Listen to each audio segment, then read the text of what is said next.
ali algumas questões relacionadas, voltando a agora que eu percebi que nós iniciamos a gravação em meio à minha fala. Na página 200, nós encontramos algumas questões a serem resolvidas do livro didático com relação à Constituição de 1946 e as mudanças que ela promoveu.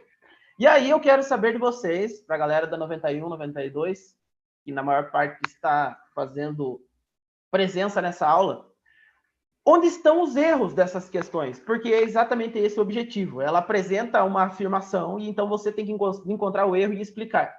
E aí a primeira alternativa diz o seguinte: a Constituição de 46 foi promulgada em uma circunstância histórica internacional desfavorável à redemocratização que ela pretendia promover. Onde está o erro nisso? Quem pode me ajudar? Professor, o erro está no fato que a circunstância histórica em que a Constituição foi instituída era favorável. Era favorável? Era favorável à redemocratização? Isso? Eu acho. Pelo que eu tenho. Por que você diz isso? Por que era favorável? Eu li o texto que era favorável. Aham. Tá, não, perfeito. Você tá corretíssima em tua resposta. E aí eu quero só pensar um pouco com vocês por que estava favorável no mundo uma política de democratização nesse período. No mundo, a gente Porque pode dizer no mundo. eu não sei se está certa o motivo. Uhum. Porque eles colocaram os poderes executivos, legislativos e judiciários de novo, as assembleias e câmeras, e o voto se tornou obrigatório para mulheres e homens acima de 18 anos. Só que os Muito bem. alfabetos nem soldados podiam votar. Uhum. Perfeito. Eu acho que é isso. Agora, olha só. Essa alternativa aqui, ela traz a resposta no livro, mas para você chegar à resposta por completo, você tem que fazer aí uma problematização até do mundo mesmo. Do que está acontecendo, de qual evento acabou de acontecer numa esfera mundial. E aí, pensa só, a gente está falando aqui, você acabou de afirmar de forma perfeita que o momento era favorável sem a democracia. E aí, mas por que era favorável à democracia? Eu faço uma pergunta que vai levar vocês exatamente à resposta. Quem é que venceu a Segunda Guerra Mundial? Os governos autoritários, ditatoriais ou os aliados que defendiam a democracia? Os aliados que defendiam a democracia. Pois é, quando alguém vence um conflito tão grande quanto a Segunda Guerra Mundial, toda a sua ideologia é carregada para o mundo. E aí, peraí, os Estados Unidos acabou de vencer uma guerra e os Estados Unidos vive uma democracia e está vivendo uma grande ascensão econômica dentro do seu país. Então, todo mundo todas as nações que entendem os Estados Unidos como um exemplo, vai buscar a mesma ideologia, vão buscar a mesma ideologia. Então, é um momento muito favorável. A gente vai ver democracia na França, a gente vai ver democracia na Grã-Bretanha, na Inglaterra, a gente vai ver democracia nos Estados Unidos e depois em todos os países que se aliam a esses três. Principalmente esses três. Diferentemente da Rússia, né? Ali já é uma outra questão. Mas, como a Júlia disse muito bem aqui, ó, por causa da Guerra Fria e apoio dos Estados Unidos. Perfeito, porque nós vimos que logo ali nos anos de 1946, 47, 48, vai começar a haver tratado, doutrina, de tudo que é jeito para influenciar as democracias e ao autoritarismo soviético. Mas aqui na América, o que vai prevalecer são as democracias norte-americanas. Depois, os Estados Unidos vai abandonar essa ideia mesmo de democracia para conseguir ter uma influência maior mesmo dentro da América. A gente vai ver isso no Brasil em 1964. Mas nesse período, sim. É porque após a Segunda Guerra Mundial, quem venceu foi a democracia. Então, é um momento mais fácil de instaurar uma democracia. É o que está na moda no período. Todo mundo entendeu ou tem alguma dúvida com relação a essa questão? Acho que não, né? Vamos para a próxima? A B. O voto obrigatório foi instituído pela Constituição de 46, devido à falta de interesse político por parte dos eleitores brasileiros, que mesmo podendo exercer livremente seu direito de voto, desde o Estado Novo não compareciam no momento das eleições. Onde é que está o erro aqui? Posso falar, professor? Que o voto foi obrigatório. Uhum. O 988. Peraí, repete para mim, por favor. Não entendi onde você encontrou o erro. É que o voto obrigatório foi só instituído pela Constituição de 1988. Artigo 14. Entendi. Então aí você já encontrou um erro. Muito bem. Ana, leia para nós. A Ana está querendo ler lá também. O meu, assim, eu vou falar o que eu escrevi, né? O erro o que está o fato ali, né? O erro está no fato de que o voto obrigatório ele foi instituído pela Constituição de 88, né? Uhum. Artigo 14. O intuito de tornar o voto obrigatório surgiu devido à participação reduzida nos processos eleitorais aqui no Brasil. Muito bem. Muito bem, então as duas apresentaram de forma corretíssima um erro, e eu conto mais para vocês, é um erro que nem é o que o livro esperava que vocês encontrassem. Aí vocês foram muito além, porque a gente não chegou na redemocratização do Brasil, não chegamos ainda à Constituição de 88. Então o livro aqui, quem produziu, nem esperava que vocês falassem dessa Constituição. Mas realmente, o voto obrigatório só vai surgir em 88 no Brasil. Perfeito, parabéns para vocês. Agora, olha só, e na verdade nem foi por essa questão, mas enfim, a gente vai estudar a Constituição de 88 mais tarde, não hoje, né, claro, mas a gente vai entender por que instituiu-se o voto obrigatório. Agora, nesse período aqui, quando a gente está falando, quando está rolando essa afirmação no livro, sabe o que é que eles queriam que vocês encontrassem? Olha só, vou ler novamente. O voto obrigatório foi instituído pela Constituição de 46, devido à falta de interesse político por parte dos eleitores brasileiros, que mesmo podendo exercer livremente seu direito de voto, desde o Estado Novo, está aqui o erro. Desde o Estado Novo está errado, porque no Estado Novo não houve eleição. Vocês lembram que o Estado Novo foi implantado em 1937, quando Vargas deu um golpe através do Plano Corrêa? Lembram da Carta Comunista? Inventaram uma carta dizendo que os comunistas iam invadir o Brasil, dominar a política nacional, e então o Vargas convenceu a população de que ele deveria permanecer no poder, senão a ameaça vermelha poderia trazer o mal para a nação. E então, a partir de agora, o Estado Novo tem seu início, tem uma nova Constituição, e não vai haver eleição até essa de 1945. Ou seja, está errado. A população não é que não quis votar, ela não teve como ir votar. Não é que houve uma falta de interesse, não houve oportunidade. Não houve eleição mesmo. O Vargas permaneceu no poder desde 1930 até 1945. Então, pronto. Alguma dúvida com relação a essa questão? Não? Nenhuma? Então vamos entender aí o governo do Eurico Gaspar Dutra e o que se sucede. Vocês veem logo já esse governo abaixo das questões.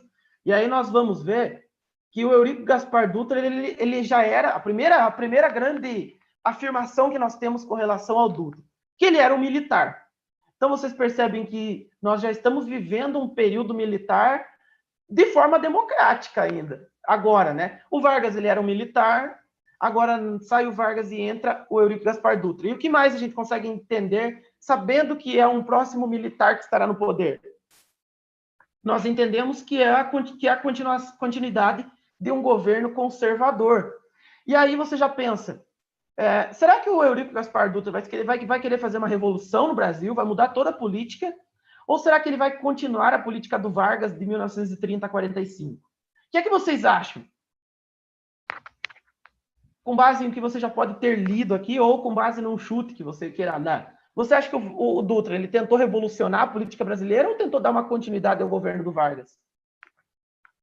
Eu acho que assim, professor, por ele ser um militar, devia ter pensamentos conservadores, né, nesse caso. Então, eu acho que ele devia ser um pouquinho diferente do Vargas, por causa que, assim, o Vargas, ele defendia os dois lados, né, igual o senhor falou, tanto da esquerda quanto da direita, né, ele apoiava os dois.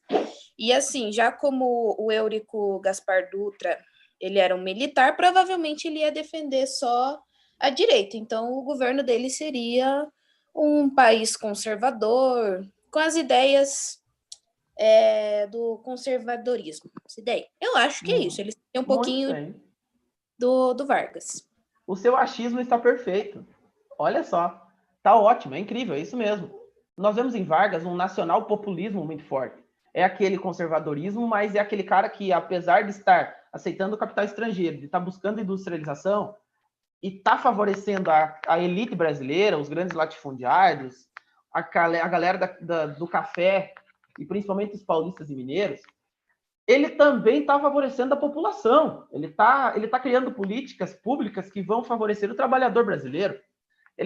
é ele quem vai criar a CLT, é ele que vai instituir os primeiros direitos trabalhistas do Brasil, é ele que vai se preocupar com jornada de trabalho, com férias remuneradas, com carteira de trabalho e com salário mínimo. Então, você percebe que o Vargas é um cara que caminha dos dois lados. O Dutra já não. O Dutra realmente, perfeitamente como foi dito aqui agora, o Dutra ele é um cara mais conservador, ele é uma alta patente do Exército Brasileiro, que vai buscar principalmente o que nós vamos conhecer desde já, com uma política de avanço tecnológico do Brasil, com uma política, que nós vamos ver isso muito mais com o Juscelino Kubitschek, mas uma política progressista, uma política desenvolvimentista. Essa era a palavra que eu estava buscando, uma política de desenvolvimento. Quando você vai olhar os planos desses caras aqui, principalmente do Dutra e o do Juscelino, você vai ver que não há uma grande preocupação em acabar com a pobreza, em acabar com a fome, apesar que ele vai dizer um pouco isso, mas principalmente vou desenvolver a estrutura brasileira. É um desenvolvimento de obras, de construções.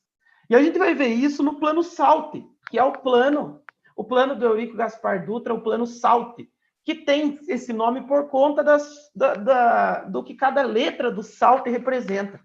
E aí isso você vai encontrar isso logo no segundo parágrafo da página 200. Alguém pode me dizer o que é que significa o plano SALT?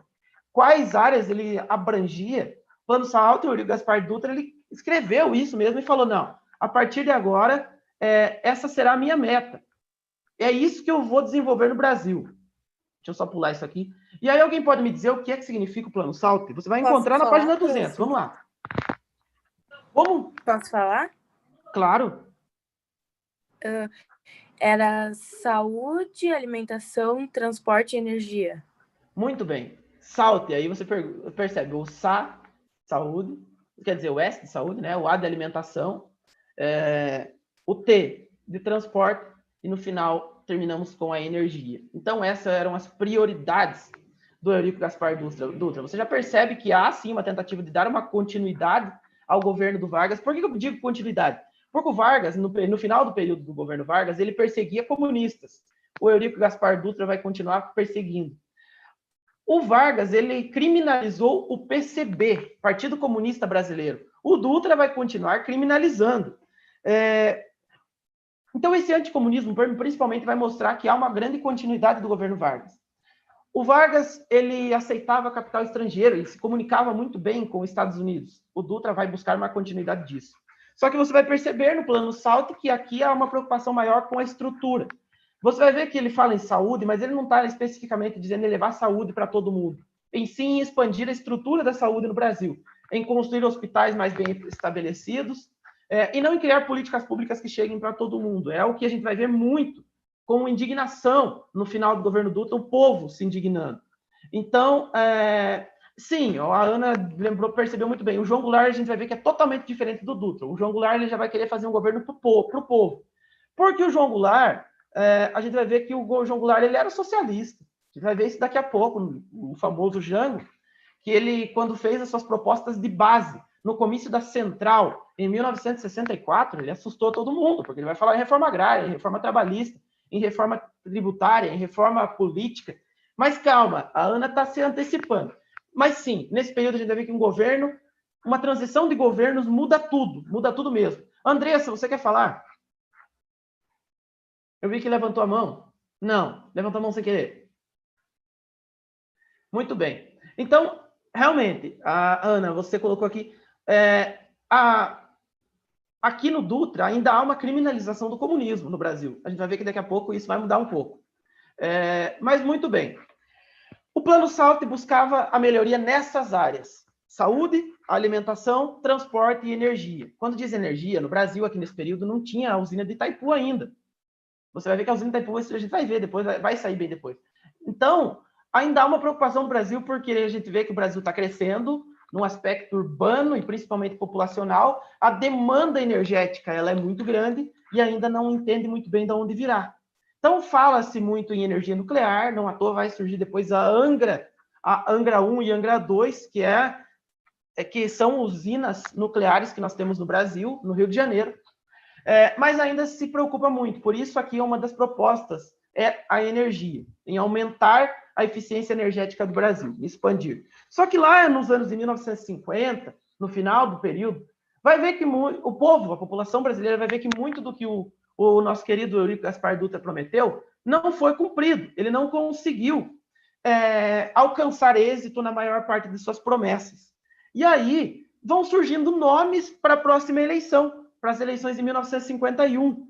E o principal nome dessas eleições está aqui. Quem é que o povo está pedindo de novo?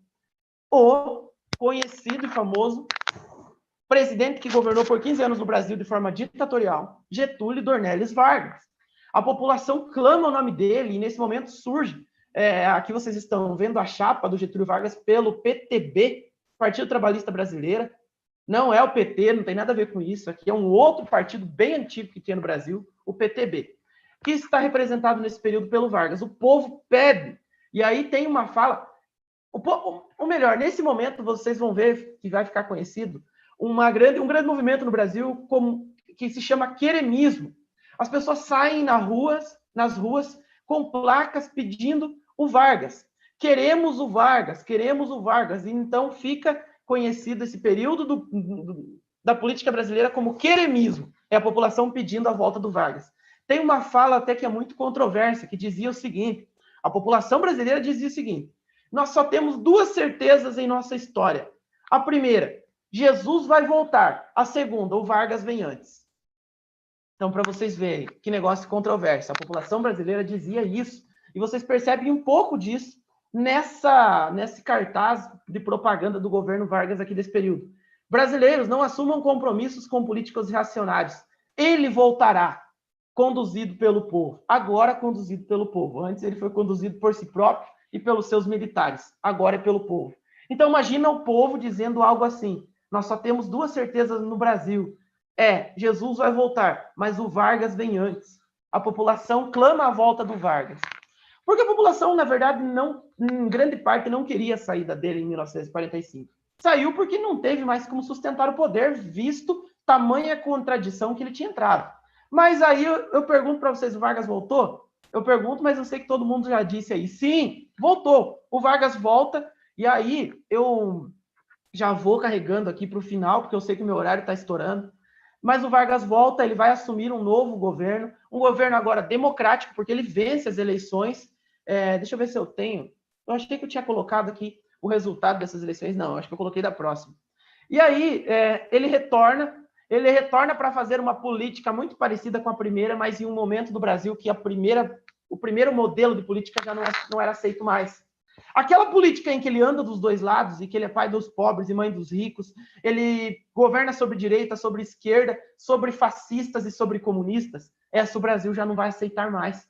Ele vai viver uma pressão política como nunca viveu e nós vamos ver em nossa próxima aula qual será o fim dele. A gente vai ver que esse fim dele será bem trágico e que vai levar o Brasil em uma grande comoção num dia completo, ou melhor, numa semana completa, de muito choro e de muito lamento, porque a maior figura política do Brasil vai deixar para sempre a nação que tanto tentou defender por tanto tempo. Nós vamos ver aqui uma baita curiosidade que eu já trago para vocês. Alguém sabe me dizer quem é esse cara que será o vice dele a partir de 1951? Esse aqui, ó. Alguém sabe me dizer quem é? Vou dar uma dica para vocês. Vão para a página 200 e... Deixa eu ver aqui. Deixa eu ver se eu consigo mostrar para vocês. Vão para a página 203 e aí digam para mim quem é esse cara que está do lado do Vargas.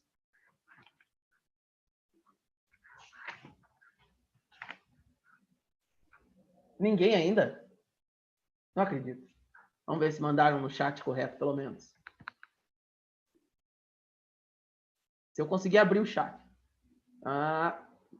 Muito bem. É o Juscelino. Então a gente vai ver que a história do Juscelino na política, no âmbito nacional, já começa aqui.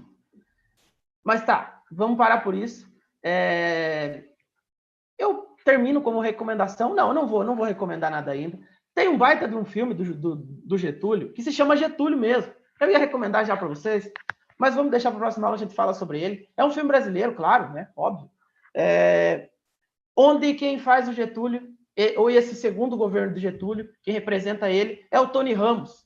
E é um filme muito bom e que é recomendado para... Quantos anos vocês têm? Só tira uma dúvida minha. Alguém pode me dizer quantos anos vocês têm? 14. 16. Pronto, maravilha. Então eu posso recomendar. É um filme recomendado para maiores de 14 anos. Esse eu recomendo com tranquilidade, com paz no coração. Então, você pode procurar depois. O professor ficou com medo.